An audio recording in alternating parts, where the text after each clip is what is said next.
Hai, kembali lagi di Autonet Max dengan Audi, dan kali ini gue dapat kesempatan nyobain Citroen C3 di tengah-tengah jalanan Lembang, Bandung. Gimana impresinya? Mobilnya kan terkenal empuk. Limung-limung nggak ya? Cek video ini untuk tahu lebih detailnya.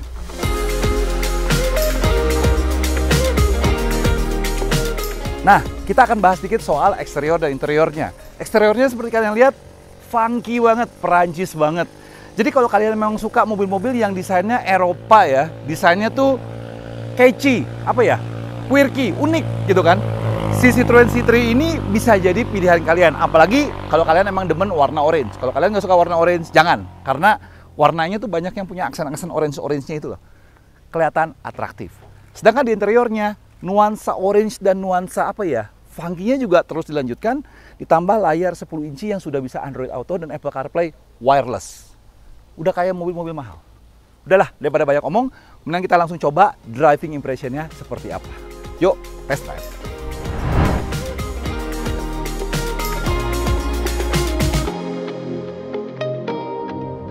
Oke, sekarang kita nyetir si C3 ini di jalanan Bandung ya. Kebetulan nih kita lagi muter-muter Bandungnya sendiri.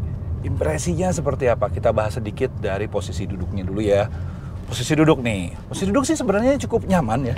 Yang gue suka dari mobil ini adalah joknya tuh biarpun si pedot bawahnya ini kayak sedikit kurang lebar gitu, tapi dia mensupport segala postur badan tuh dengan cukup baik, terutama di bagian sebelah sini nih, di bolster supportnya ini, di bagian sisi perut lo, kanan kiri perut lo ini tersupport dengan sangat baik. Jadi kalau kecepatan agak tinggi maupun kayak bolak-balik kelak-kelok kayak gitu, ini masih enak gitu loh, badan masih ketahan di posisinya. Visibility juga sebenarnya cukup bagus juga ya, karena pilar A-nya dia nggak terlalu gede, spion agak ditarik mundur, jadi masih tetap kelihatan. Kacanya juga dia gede, wide gitu loh. Dan yang gue suka lagi, dia masih kayak mobil-mobil zaman-zaman dulu gitu loh. Jadinya bonetnya pendek, kita posisi duduknya tinggi, tapi nggak commanding sampai gimana banget. Lebih kayak bawa hatchback ya, tapi agak sedikit lebih tinggi. Rasanya sih seperti kayak gitu. Nah, kesan selanjutnya adalah suspensinya, dan gue berani bilang di segmen dia 200 jutaan sampai 300 jutaan ini mobil paling nyaman yang pernah gue coba atau akan lu coba gitu kan ibaratnya. Dia tuh bantingannya dia soft banget, dan nyaman itu nggak cuma dari suspensinya doang. Kenyamanan itu juga dikontribusikan dari kekedapan kabin, dan gue mau highlight sedikit kekedapan kabinnya. Kekedapan kabinnya itu lebih dari sisi kanan dan kirinya ya. Jadi dia cukup meredam suara-suara atau noise-noise dari luar dengan baik, tapi memang dari bagian bawah itu ya, suara dari rodanya itu masih lumayan kedengeran, masih lumayan kerasa lah ibaratnya lah. Tapi mungkin juga karena ban yang dia pakai juga mungkin bukan ban yang yang silent gitu loh. Jadi kalau mungkin bisa pakai ban yang silent, kayaknya suara-suara itu sedikit banyak bisa dikurangi. Bagaimana dengan handlingnya?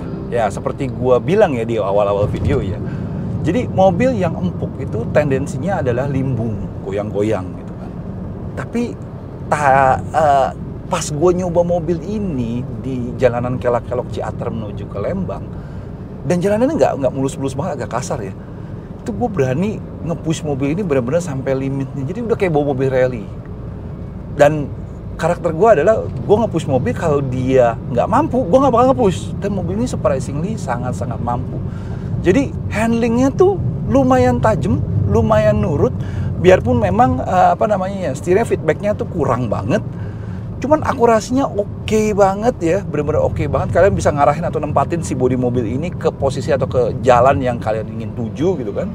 Terus respon engine-nya sendiri, karena dia masih pakai 5 percepatan manual, respon engine-nya itu cenderung lebih torky, karena dia pakai 3 silinder 1200 cc, 80-an HP dengan torsi sekitar 115 Nm ya. Memang bukan engine yang paling kencang gitu kan, tapi untuk kondisi kayak stop and go, kondisi kayak tikungan-tikungan pendek-pendek, mesin itu pas banget. Gue benar-benar menantikan kalau ini dikasih matic gitu loh. Karena dikasih manualnya ini, rasio dia tuh agak gimana ya, agak pendek-pendek. Jadi gigi 1 kayak benar-benar buat start doang, gigi 2, gigi 3 itu cenderung rasionya agak panjang, jadi banyakan kita pakai 2 dan 3. Gigi 4 kalau kecepatan udah dekat-dekat 80-90 lah baru kita pakai. Gigi 5 hampir nggak ada gunanya, jujur aja, kayak overdrive aja. Jadi balik lagi, kalau dia dilengkapi dengan transmisi matic, pakai mobil ini di tengah kemacetan, ya nggak usah Jakarta ya, ini kayak di Bandung ini agak padat kayak gini, ini pasti akan jauh lebih nyaman. Dan mungkin juga ya kalau di India kan dia ada versi 1000 turbonya kalau nggak salah. Kalau itu di bawah juga mungkin power yang dihasilkan 100 HP kalau nggak salah, itu juga itu akan jauh lebih memuaskan dan membuat mobil ini jadi benar-benar jauh lebih fun. Kalau saat ini mobil ini gue bisa bilang sebagai mobil yang nyaman tapi punya elemen berkendara yang menyenangkan. Fun to drive juga, tapi nyaman juga. Tapi nggak sampai fun-fun gimana banget. Nah, itu rasa berkendaranya kalau kita pakai di tengah kemacetan dan masuklah belusukan lah. Gimana kalau suspensi yang seempuk ini kita bawa masuk ke jalan tol? Limbung-limbung nggak ya? Kita coba.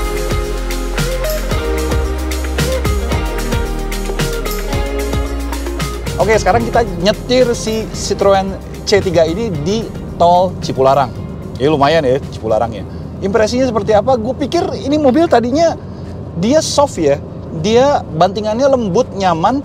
Dan kalau kayak gitu biasanya mobil di tol itu limbungnya nggak karu-karuan goyang-goyang. Ternyata enggak dong.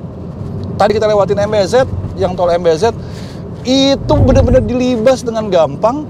Dan waktu pindah jalur mobil ini nggak limbung. Aneh banget.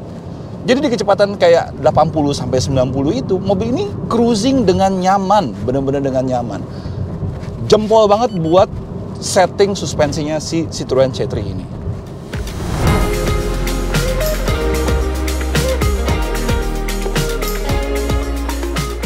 Ya, sekarang kita sampai pada kesimpulan si Citroen C3 ini. Kesimpulannya apa? Kesimpulannya mobil ini memang tidak tanpa kekurangan ya.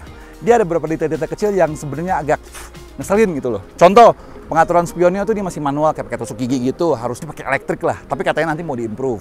Kursinya juga agak kekecilan di bagian bawahnya dan ditambah penggunaan material plastik di dalam interiornya tuh bikin kayak kesannya gimana gitu.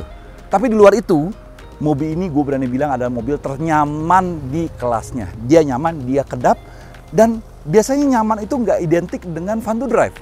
Tapi kali ini dia nyaman sekaligus dia menyenangkan untuk dikemudikan. Dia fun to drive. Kayaknya kombinasi tapak roda yang agak lebar, geometrinya, kekakuan sasisnya bikin dia masih tetap seru dipakai.